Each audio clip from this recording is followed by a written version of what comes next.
சொல்லுகிறேன், அவன் தரகன், தபால்காரன் அல்ல. நீ கண்காணி மட்டும்தான். நீ கான்ஸ்டிடியூஷனல் அத்தாரிட்டி. I know. நீ இந்த அரசாங்கத்தை கண்காணிக்க வேண்டியவர். கட்டளை இடுவதற்கு ஒரு அதிகாரம் கிடையாது. நாங்கள் போடுகிற சோறை தின்றுவிட்டு போக வேண்டிய புறம்போக்கு நீ இறக்குமதி செய்யப்பட்டவர். உன்னை ஏற்றுமதி செய்வதற்கு நாள் குறித்து விட்டோம். எச்சரிக்கையாக இருக்கும். எதை கேட்டாலும் கையெழுத்து போட மாட்டேன் என்கிறான் ஒரு ஆளுநர். ஆளை பார்த்தால் எய்ட்ஸ் வந்தவனை மாதிரி இருக்கிறான். அவன் செய்கிற சேட்டைக்கு ஒரு அடையாளம் இல்லை, ஒரு அளவு இல்லை. பல்கலைக்கழகத்திற்கு ஒரு யுஜிசி இருந்து துணைவேந்தர் தேர்வுக்குழு இடம்பெற வேண்டும் என்று உத்தரவு போடுகிறார். கவர்னர் என்பவன் கண்காணி. முதலமைச்சர் அவனை தபால்காரர் என்று சொல்லிவிட்டார். தாண்டி குதிக்கிறாய். தரைகுலுந்து நடக்கிற தாடகை தமிழிசை.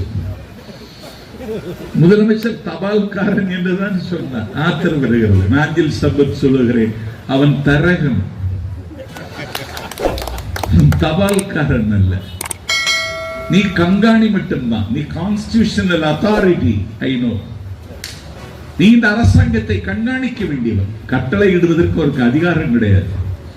நாங்கள் போடுகிற சோறை தின்றுவிட்டு போக வேண்டிய புறம்போக்கு நீ இறக்குமதி செய்யப்பட்டவர். உன்னை ஏற்றுமதி செய்வதற்கு நாள் குறித்து விட்டோம். எச்சரிக்கையாக இருக்கும். நீ ஏன் ஆதிக்கம் செலுத்துகிறாய்? தமிழ்நாடு என்று சொல்லக்கூடாது, தமிழகம் என்று சொல். நீ யார்? சாதியிலே, சாத்திர சந்தடியிலே, கோத்திர சண்டையிலே அபிமானித்து அலைகின்ற உலகீர் இது அழகலவே என்று வாடி வருந்தி பாடிய எங்கள் வள்ளலாரை சனாதன சிமிழுக்குள் அடைக்க பார்க்கிறாய்.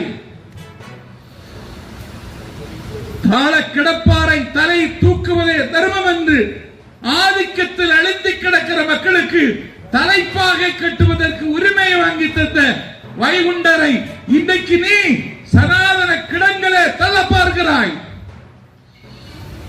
எல்லாவற்றிலும் உனக்கு ஒரு சனாதன பார்வை. நாங்கள் பக்திக்கு எதிரானவர்களா?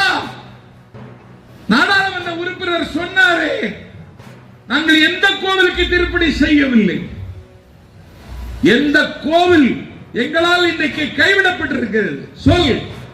முத்தமிழ் முருகன் மகாநாடை 3 நாள் படகு என்பதிலே நடத்தினோம். தமிழ்நாடு முழுக்க திருக்கோ